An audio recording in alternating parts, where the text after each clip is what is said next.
This channel does not promote any violent, harmful, or illegal activities. All content provided by this channel is meant for an educational purpose only. খুন হওয়ার রাতে নিজের মনের কথা তিলোত্তমার ডায়েরিতে, মানে যেটা জানতে পারা যাচ্ছে যে তিলোত্তমার ডায়েরি লেখার অভ্যেস ছিল। সেই ডায়েরি কোথায় গেল? তিলোত্তমার সঙ্গে থাকা সেই ডায়েরি কোন ক্লু দিতে পারে?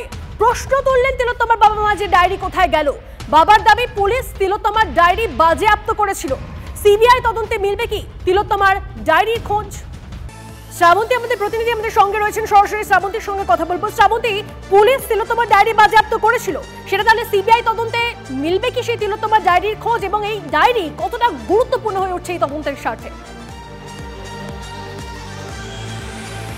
দেখো তনিষ্ঠা, আমরা যদি দেখি যে তদন্ত যখন এগোয় তখন সেখানে সিবিআই সকলকে জিজ্ঞাসাবাদ করেন। যেহেতু নির্যাতিতার বাবা মা ইতিমধ্যেই এই ডায়েরির কথা বলছেন, সেক্ষেত্রে কয়েকটা বিষয় ভীষণ গুরুত্বপূর্ণ হয়ে উঠছে। ডায়েরি অর্থাৎ যে মানুষটা ডায়েরি লেখেন তিনি প্রত্যেকদিন ডায়েরি লেখেন।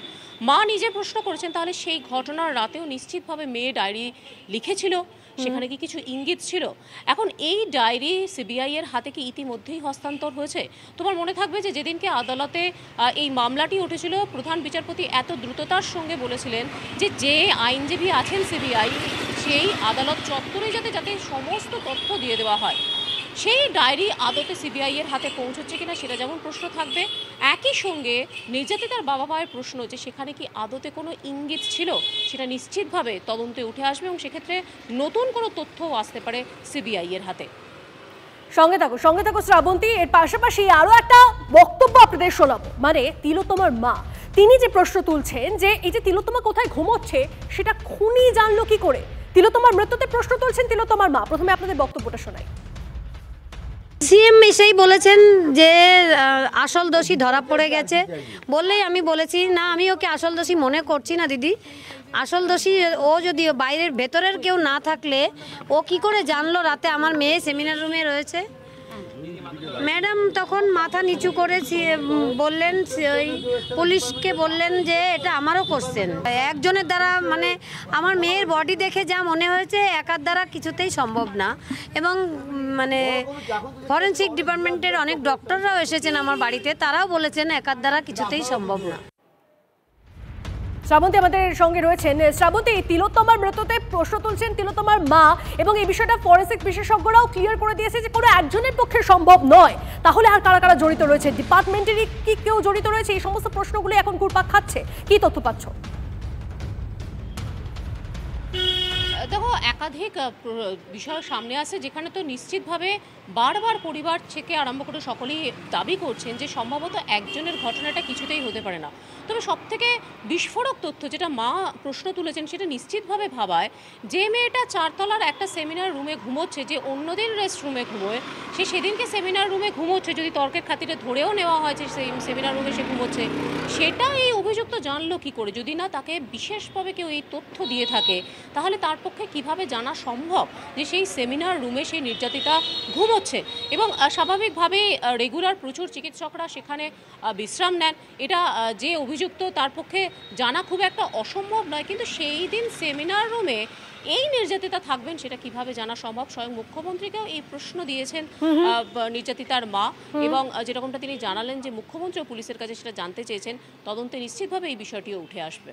একদম তাই, আমাদের অবশ্যই সেদিকে নজর থাকবে। শ্রাবন্তী, আপাতত তোমাকে ধন্যবাদ। তবে আপনাদেরকে জানিয়ে রাখি, এই যে ঘটনা ঘটেছে, এই ঘটনার আজ অর্থাৎ তিলোত্তমা কাণ্ডের আজ দিল্লিতেও এই মুহূর্তে ছবি আসছে আমাদের কাছে। বঙ্গভবনের সামনে এবিভিপির অবরোধ, ধর্ণা, দোষীদের কড়া শাস্তির দাবিতে বিক্ষোভ। ছবি দেখাচ্ছি আপনাদের, আমাদের প্রতিনিধি জ্যোতির্ময় আমাদের সঙ্গে রয়েছেন। জ্যোতির্ময়, চালাচ্ছেন তার পাশাপাশি রাজনৈতিকভাবেও কিন্তু লাগাতার আন্দোলন এবার আক্রমণাত্মক ভূমিকা নিচ্ছে, এবং এই ছবি অর্থাৎ এই মুহূর্তে ব্যারিকেড ভেঙে পড়ার ছবি, এই মুহূর্তে ব্যারিকেডের ওপর দিয়ে দিল্লি পুলিশকে কার্যত ধাক্কা দিয়ে দ্বিতীয় ব্যারিকেডের কাছে পৌঁছে যাওয়ার ছবি ইঙ্গিত দিচ্ছে আগামী দিনে এই আন্দোলন আরও বড় রূপ নিতে পারে। ফলত পশ্চিমবঙ্গের পরিস্থিতির পাশাপাশি দিল্লিতে অর্থাৎ দেশের রাজধানীতে যে ছবি আমরা দেখছি এবং যে খবর আসছে যে দেশের বিভিন্ন প্রান্তে একইভাবে বিক্ষোভ সংগঠিত হচ্ছে, তাতে মমতা বন্দ্যোপাধ্যায়ের সরকারের ওপর চাপ যে ক্রমশ বাড়ছে তা বলার অপেক্ষা রাখে না। নয়াদিল্লি থেকে ক্যামেরায় সিপিএস নাথের সঙ্গে জ্যোতির্ময় কর্মকার, টিভি9 বাংলা। যে ছবি আপনাদের দেখালাম এবিভিপি তারা এই মুহূর্তে বিক্ষোভ দেখাচ্ছেন এবং তিলোত্তমা কাণ্ডের আজ সেখানে পৌঁছে গিয়েছে বঙ্গভবনের সামনে। এবিভিপির অবরোধ ধর্ণা, দোষীদের কড়া শাস্তির দাবিতে বিজেপির বিক্ষোভ, পাঁচিল টপকে বঙ্গভবনে এবিভিপি এবং সেখানে একটা ধস্তাধস্তির ছবি, সেই ছবি আপনারা দেখছিলেন। এই মুহূর্তে আমাদের সহকর্মী জ্যোতির্ময় আমার সঙ্গে রয়েছেন, জ্যোতির্ময়ের সঙ্গে ফের একবার কথা বলবো। জ্যোতির্ময়, এই মুহূর্তে কি ছবিটা কি বলছেন তারা? দেখো, এই মুহূর্তে আমরা যে জায়গায় দাঁড়িয়ে রয়েছি, দিল্লির হ্যালি রোডে দাঁড়িয়ে রয়েছি। এখান থেকে কার্যত ঢিল ছোড়া দূরত্বে 150 মিটার দূরে রয়েছে দিল্লির বঙ্গভবন। ঠিক সেই জায়গাতে দিল্লি পুলিশের ত্রিস্তরীয় নিরাপত্তাকে প্রতি মুহূর্তে কার্যত চ্যালেঞ্জ জানাচ্ছে এই মুহূর্তে এবিভিপি। সারা দিল্লির বিভিন্ন এডুকেশনাল ইনস্টিটিউট থেকে আজ এবিভিপি জমায়েত করা হয়েছে এবং তারা আরজি করের ঘটনায় মুখ্যমন্ত্রীর পদত্যাগ যেমন দাবি করছেন, তার পাশাপাশি পশ্চিমবঙ্গে তারা রাষ্ট্রপতি শাসনের দাবি করছেন।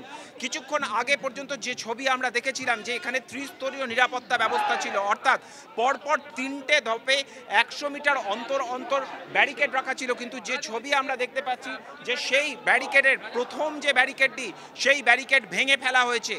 দিল্লি পুলিশ দীর্ঘক্ষণ সেই ব্যারিকেডকে রক্ষা করার চেষ্টা করে, কিন্তু স্টুডেন্টদের প্রোটেস্টের চাপে সেই ব্যারিকেড ভেঙে পড়েছে এবং দ্বিতীয় ব্যারিকেডের সামনে এই মুহূর্তে অপেক্ষা করছে ছাত্রছাত্রীরা এবং সেখানে তারা যে কথা বলছে যে তাদের প্রতিনিধিদের ভেতরে ঢুকতে দিতে হবে। যদি সেই দাবি নির্দিষ্ট সময়ের মধ্যে দিল্লি পুলিশ না মানে তাহলে তারা ভেতরে ঢোকার চেষ্টা করবে।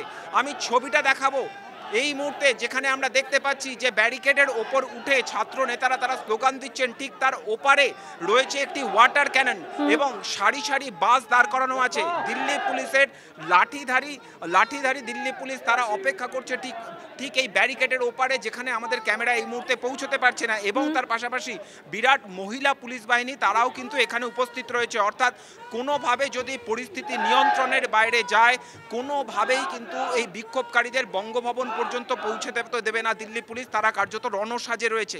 কিন্তু যে কথা আমরা বলতে চাইছি যে আরজি করের ঘটনা নিয়ে শুধুমাত্র চিকিৎসকদের কর্মবিরতি বা চিকিৎসকদের আন্দোলন নয়, এবারে রাজনৈতিক বিক্ষোভ আন্দোলন যেভাবে আক্রমণাত্মক অভিযোগ দিচ্ছে তাতে একটা ইঙ্গিত স্পষ্ট যে পশ্চিমবঙ্গের এই ঘটনাকে কেন্দ্র করে সারা দেশব্যাপী কিন্তু ক্রমশ আন্দোলন, সারা দেশ উত্তাল হচ্ছে পশ্চিমবঙ্গের এই ঘটনাকে কেন্দ্র করে। তার আজ যে পড়েছে দিল্লিতে গিয়ে, সেই ছবি আপনাদেরকে দেখাচ্ছি, কি পরিস্থিতি সেখানে সেই ছবিটা আপনাদেরকে দেখাচ্ছি।